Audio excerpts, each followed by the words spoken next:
In this lecture, we are going to cover the Boolean, what exactly the Boolean is, how internally the Boolean data type is working. After that, we will go for typecasting, type conversion, and how to detect which type of data is there with a particular variable. And then we'll go for constant, and then if the time is there, then we'll go for if condition, then if else if header, and then switch case. That is the agenda of this lecture. So let's start with Boolean. So एक basic template આપણે બનાવેલું છે, just copy and paste this one and save as.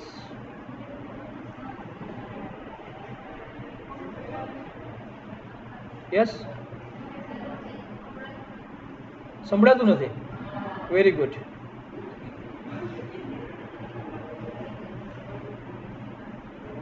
CY 2015 boolean dot php, save and just check. Localhost 8080 CY 2015 and boolean dot php boolean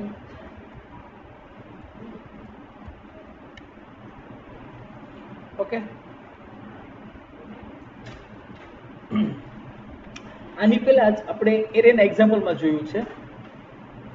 in underscore array, એમાં આપણે જે નંબરને check કરવો એરેમાં એ નંબર નાખતા હતા અને કોમા કરીને એરે નાખતા હતા. તો એ આપણને કાં તો ટ્રુ રિટર્ન કરતું હતું અથવા તો ફોલ્સ રિટર્ન કરતું હતું, અને તે આપણે સિમ્પલ પ્રિન્ટ કરાવતા હતા. Ultimately it is going to return the Boolean value. એ આપણે શું થતું હતું? Boolean value return.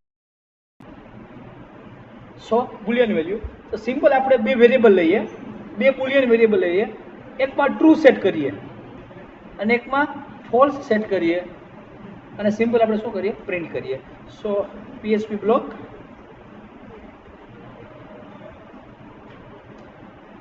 Dollar boolean1 is equal two એક વેરિયેબલ લીધો $boolean1, એમાં આપણે ટ્રુ સેટ કર્યું. હવે કેપિટલમાં ટ્રુ લખો તોય ચાલે અને સ્મોલમાં લખો તોય ચાલે, but it is best way to write in small letter.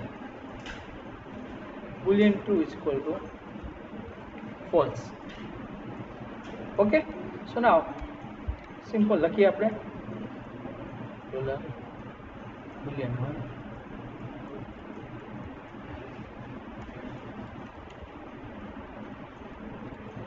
echo boolean1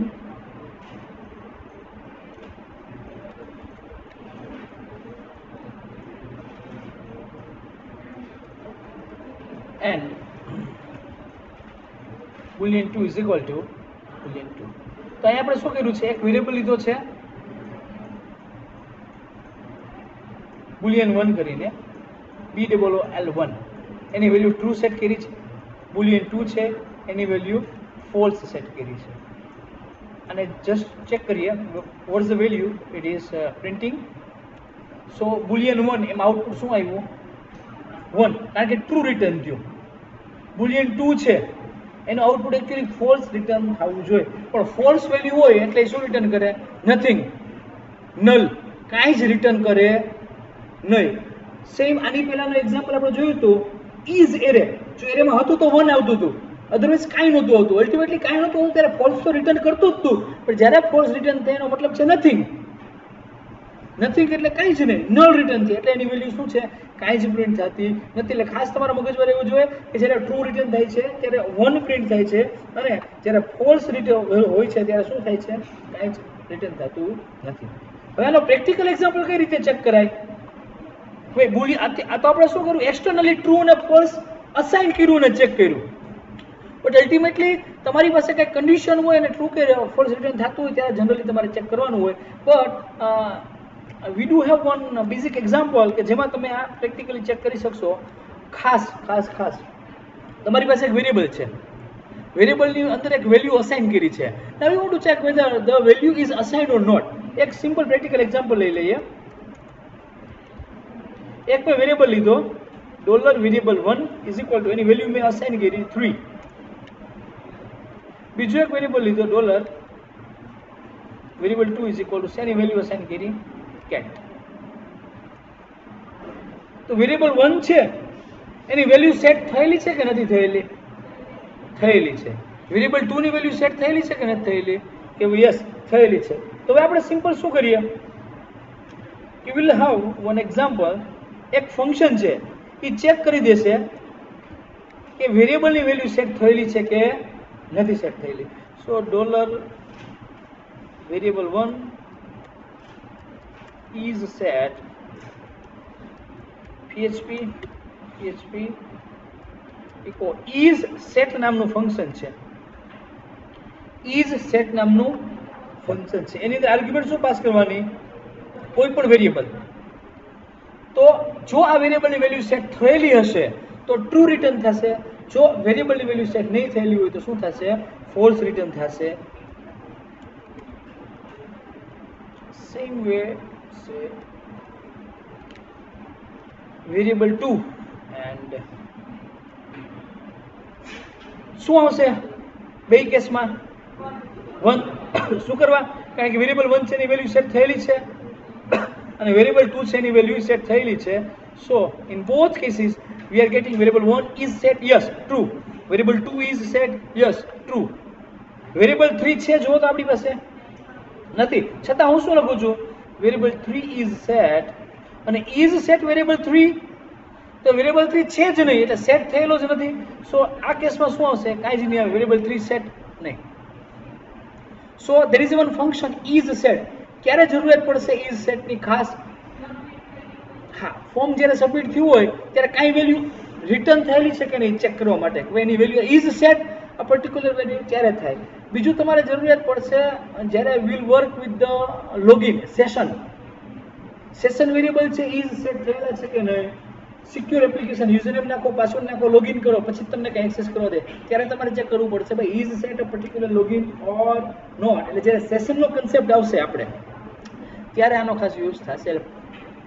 now suppose variable 1 છે એ સેટ થયેલું છે. there is one function unset. unset નામનું ફંક્શન છે એ વેરિયેબલની વેલ્યુ શું કરી નાખે? અનસેટ કરી નાખે. હવે આ વેરિયેબલ 1 છે એને હું શું કરી નાખું છું? અનસેટ. અને આ ફરીથી આ બધું પ્રિન્ટ કરું છું.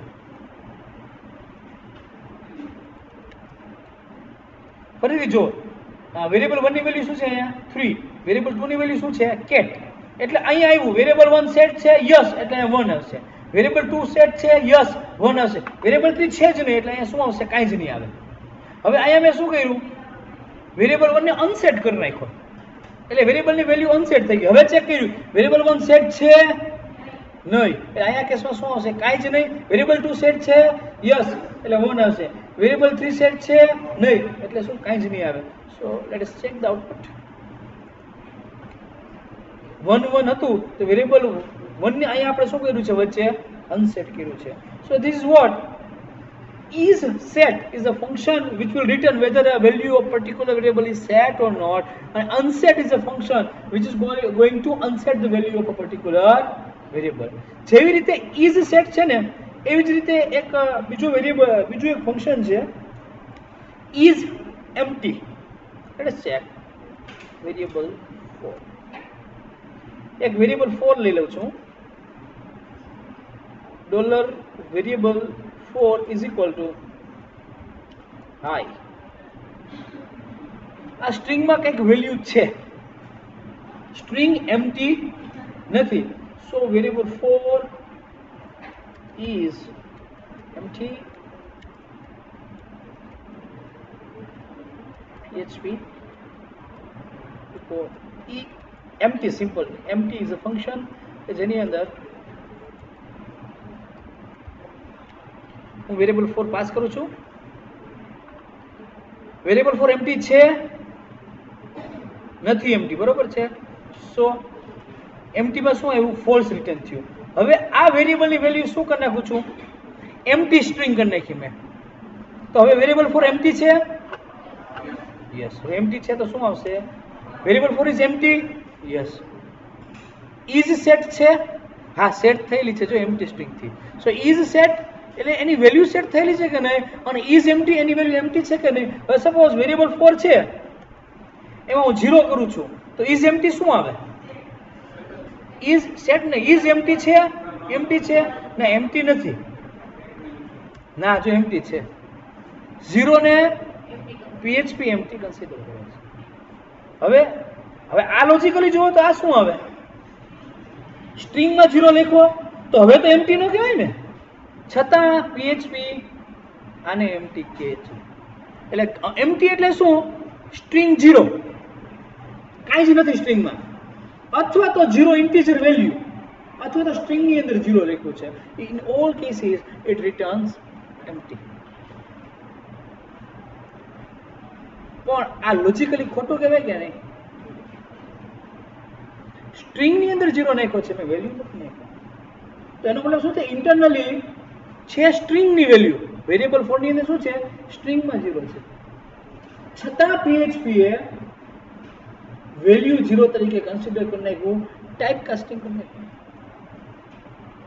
તો આપણને ખબર હોવી જોઈએ કે આ વેરિયેબલની અંદર કયા ટાઈપનો ડેટા ટાઈપ છે. એક્સટર્નલ ટાઈપ કાસ્ટિંગ કરેલું હોવું જોઈએ તો આવી મિસ્ટેક થાય ને. એમાં આપણે શું કરી શકીએ? યસ, આપણે શું કરી શકીએ? ઘણું બધું કરી શકીએ. ટાઈપ કાસ્ટિંગ કરી શકીએ અને જાણી શકીએ which type of data is there with a particular variable. So એના માટેનો નવો કન્સેપ્ટ છે, and for the new concept let's have a new video.